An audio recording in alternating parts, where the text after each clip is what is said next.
Kid Mila Falcha, how you all doing? Now, we've already looked at the top 5 slash-based weapons in Warframe in my previous video. Impact is up next, weapons that are above the 75% impact threshold. But potato, why even bother? Slash does all of the work in game. Well then, impact is like that one lazy bastard that you work with who's always acting like he's busy and somehow manages to get away with doing nothing at work. I think we all know someone like that, or if you don't, then you will at some stage. I fucking hate that guy. Whenever I tried doing nothing, I got caught. What do you mean I ran over Billy while operating heavy machinery? I was busy watching a Twitch stream. He shouldn't have been standing in front of my digger in the first place. Rest in peace, Billy, now a fucking pancake. With the proposed changes to impact in damage 2.5, it will make hard-hitting impact-based weapons possibly ragdoll enemies, that's what they're talking about anyway, and impact weapons that do less impact damage per bullet will still stagger enemies with each hit, kind of like what impact does in the game right now. Personally, I'm hoping these changes don't make it into the game, or impact weapons will be really annoying to use or to have someone in your squad running with one, especially considering two of the best impact weapons are sniper rifles. Following up shots will be an absolute nightmare. Imagine having a pull mag in your squad spamming pull, or a Necros soul punching the living crap out of enemies non-stop. I would love impact to get some kind of a damage incentive added to it to bring it up and remove that ragdoll altogether, but that's just me. I'm sure plenty of you guys have even better ideas. Now, impact being good against shielded targets, I'm sure will stay the exact same. It will still be a thing, just expect more staggers and a lot more ragdolls. And because we still don't know everything about 2.5 because it hasn't been added to the game yet, we're kind of forced to say what if a lot, and that's kind of, I guess, what a lot of this video is about. But if the impact changes don't make it into the game, then this video will still showcase what our best impact weapons are right now, as well as some honourable mentions at the end of the video. So let's get started, shall we?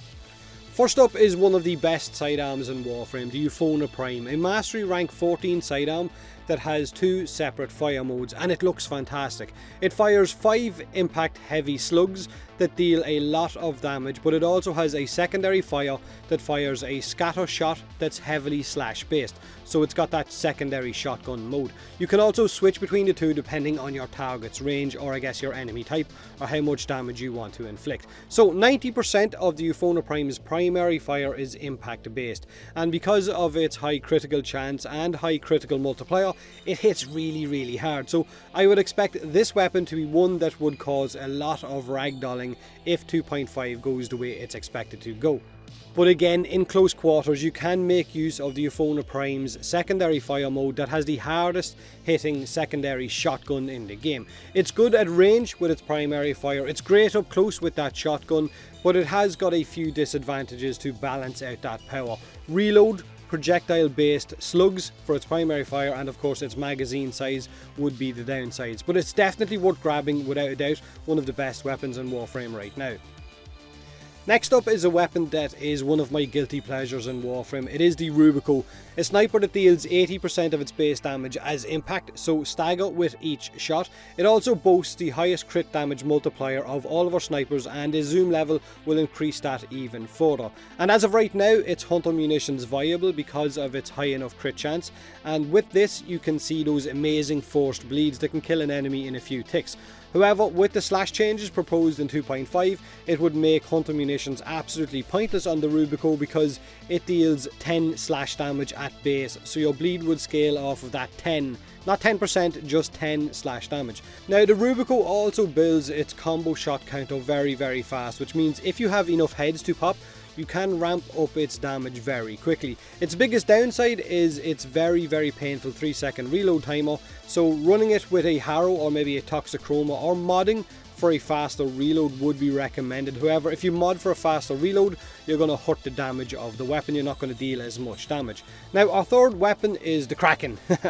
Just joking, the Kraken shit. Our next weapon is the highest DPS bow in Warframe, and it is impact based, so impact weapons can be incredible. The Rakta Cernos, a mastery rank 12 syndicate weapon that you can buy off Red Veil once you hit the highest rank with Red Veil, or for platinum off someone on trade chat, is incredible.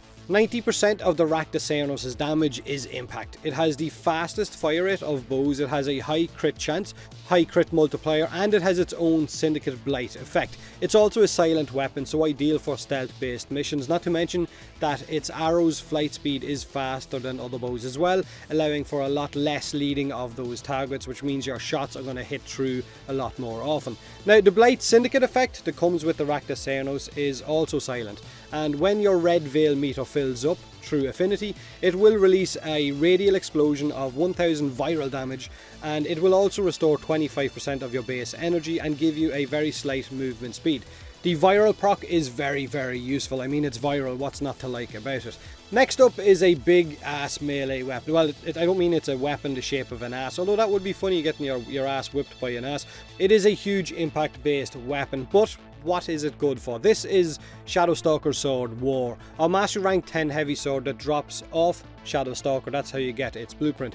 80% of War's damage is impact based, and each swing gives a guaranteed impact status effect, which means constant staggers with everything that you hit, anything that gets in your way basically, while you're blending the shit out of them. It's got a solid crit chance and a solid status chance, allowing you to mod it for condition overload or blood rush, or a mix of both. Hell, even just go for some of the gladiator mod set along with condition overload, and it will give you a nice boost in your damage output.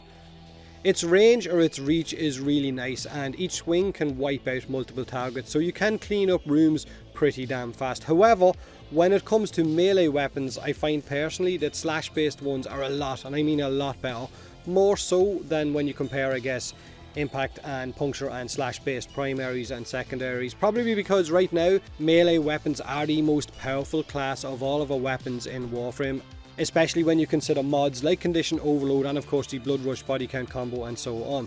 So the final weapon in this list is another sniper, one of my favorites in Warframe, the Volca Wraith.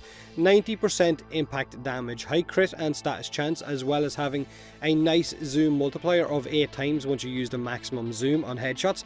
Stagger with every shot unless you kill the target because of its sheer amount of impact damage. It has a very large magazine for sniper rifles, and it has a slow 3-second reload, so there is a little bit of balance there as well. It's a mastery rank 0 weapon, which means you can get it off Barrow if he has it in his inventory when he arrives. And it can also run with the Volcar specific syndicate mod called Lasting Purity, which increases your zoomed in damage dealt by an extra 60%, but also gives your Volcar a syndicate explosion like the Rakta Cernos, only this explosion deals 1000 corrosive damage, heals you for 25% of your health, and increases your health by 25% of your base health for 30 seconds. So you get a nice little buff from that syndicate effect. But it's a sniper, and a lot like the Rubico, not everyone likes snipers in Warframe, and enemies can be a bit erratic at times with their movement. They can move really fast from one direction to the next without really telling which way they're going to go because their bodies flip so bloody quickly, and when using snipers you would definitely need some kind of a crowd control, or your aim needs to be seriously on point. Because these 5 weapons and many more deal such high amounts of impact damage, and the way that damage 2.5 was described, it will see them ragdolling like crazy because of the high amounts of impact damage that they deal. Not to mention the other weapons that deal a lot less impact damage will still stagger. Now the stagger won't be bad, it's the ragdoll I think that a lot of the community really don't want to see. Especially if you're using a sniper, because imagine lining up a shot only for your target to take off into orbit as you're about to hit it with the follow-up shot. Now as for the honourable mentions, this is a few of them. Again, if your favourite weapon didn't get a honourable mention or didn't make the original list, that doesn't mean that it's no good, it just means that I couldn't fit it in, and I'm trying to keep the video as short as possible. So let me know what you guys think of these weapons. Puncture of course will be up next once I finish building my new streaming PC, because I got all of the parts today. So do me a huge favour and hit that like button if you enjoyed the video, or don't if you didn't. Subscribe for more Warframe, and as always, thanks very much for watching.